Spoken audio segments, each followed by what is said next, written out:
So Trenbolone's built up this sort of legendary presence online, and I just wanted to break it down comprehensively without wasting like 2 hours of your time. So this isn't going to be the most in-depth video going into each specific topic, but I will provide an overall like bird's eye view. I'll be covering key mechanisms, side effects like neurotoxicity, insomnia, tren cough, and debunking some myths like tren's supposed impact on IGF-1 receptors and prolactin.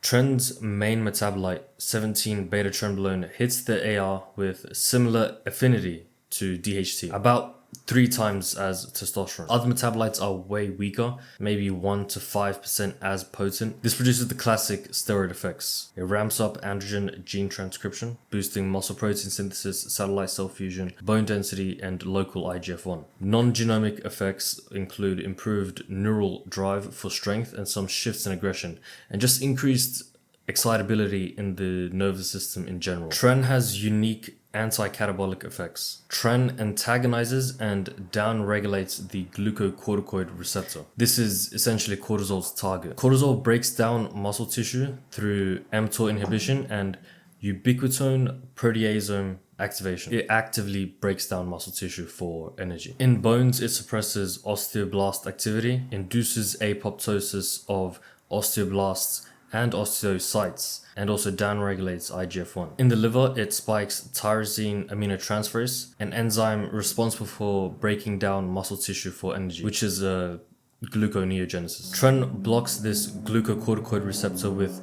moderate affinity, and it also reduces the amount of the receptor available, basically shifting your muscle tissue in favor of anabolism by directly reducing catabolism. This is why people say that tren shines in a cutting phase, because it essentially allows you to hold on to muscle tissue much easier. Tren ramps up systemic IGF-1 from increased liver output and boosts local IGF-1 in muscle and bone tissue through the androgen receptor.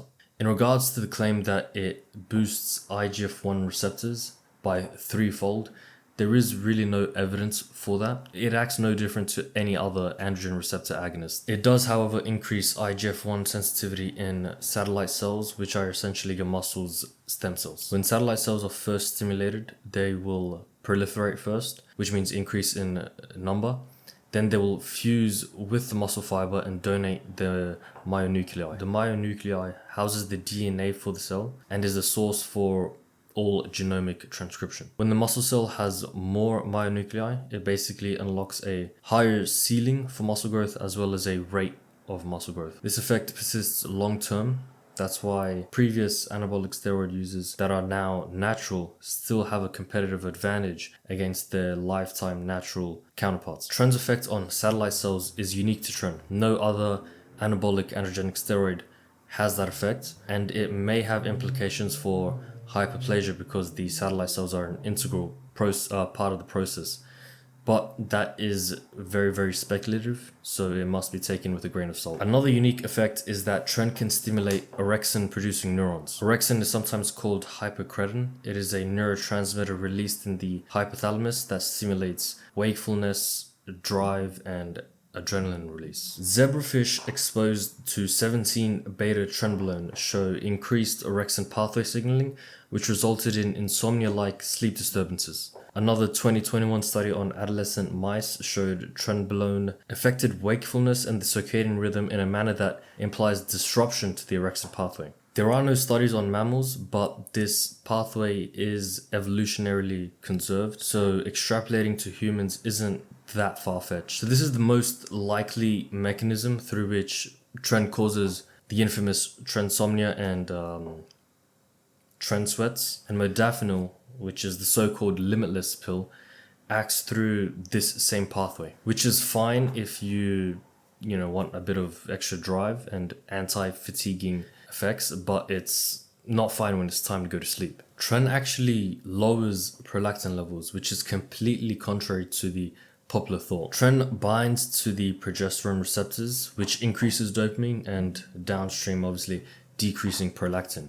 Prolactin and dopamine obviously acting in a seesaw fashion. When one is high, the other one tends to be lower. It also reduces thyroid releasing hormone, which increases prolactin and by decreasing thyroid releasing hormone, we get a further reduction in prolactin. And also anecdotally, on forums when people post their blood work on tren, prolactin never seems to be elevated that high, and it usually tends to be within normal ranges. So where do these prolactin related side effects stem from?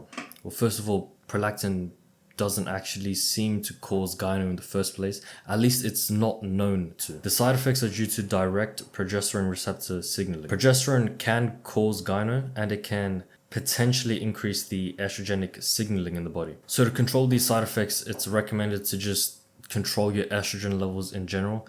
There are progesterone receptor antagonists, but they are very experimental, and it's not recommended that you use them. You also need to obviously get your E2 levels checked, but you need to keep in mind that Trenbolone can actually show up as estrogen on a regular E2 immunoassay. So you will need to get a sensitive E2 test via LCMS to get an accurate look into your E2 levels. Now, we all know that Trenbolone exhibits neurotoxic properties. One study showed it boosted amyloid plaque in the brains of rats, which is linked to neurodegeneration, obviously. And although amyloid plaque buildup isn't the leading theory behind Alzheimer's anymore, it is still obviously very problematic. This study, however, doesn't show the specific reasons as to why this occurred though. And another study showed Trenbolone can have negative implications on neuronal cell death and neurite growth. And also when these researchers used a androgen receptor antagonist, they noticed it ameliorated some of the effects,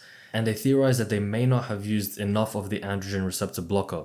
So it could be partly, it could be mostly due to the androgen receptor, but we don't know. Or at least we do know that it is at least somewhat due to the androgen receptor. And this new 2025 study shows a possible unique effect of tren in regards to neurotoxicity. This paper showed that adult mice subject to chronic social defeat stress and Trenbolone had increased amyloid plaque buildup compared to the chronic social defeat stress only group and control group. Tren exacerbated peripheral neuroinflammatory markers like TNF alpha and interleukin 1 beta. This specifically drives up the release of LCN2, which is produced in the liver.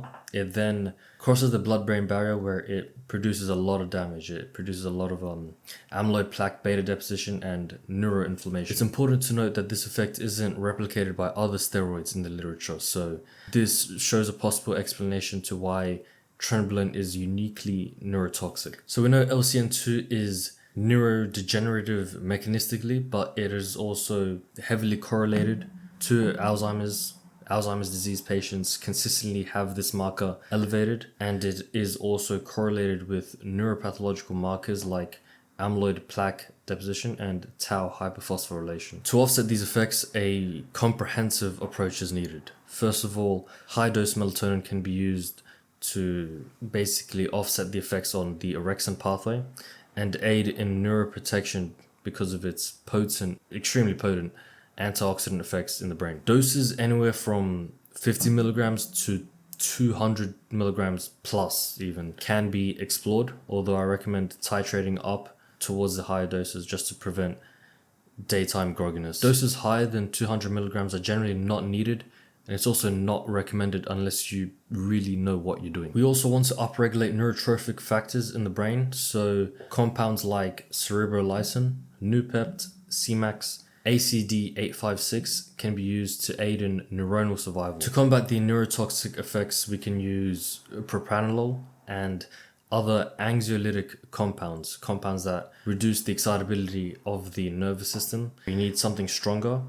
A novel compound that shows potent neuroprotective effects on excitotoxicity is riluzole. This is a glutamate modulator that reduces the release and enhances the clearance of glutamate. This is not a recommendation, and I'm just educating. Trencoff, on the other hand, lacks a widely accepted mechanism. It's usually thought that it's from bronchoconstriction from increased prostaglandins spiking inflammation. This can be offset using daily administration and longer esters like enanthate and hex, but I don't know how much they can offset the Trencoff with larger dosing protocols. Tren also has the classic effects on the cardiovascular system, kidneys, liver, just everything characteristic of androgenic anabolic steroids in general. To offset this effect, it requires a multifactorial approach that belongs in another video, because quite frankly, like, this video is just going to be way too long. I hope you've learned the basics of Trenbolone in this video. As always,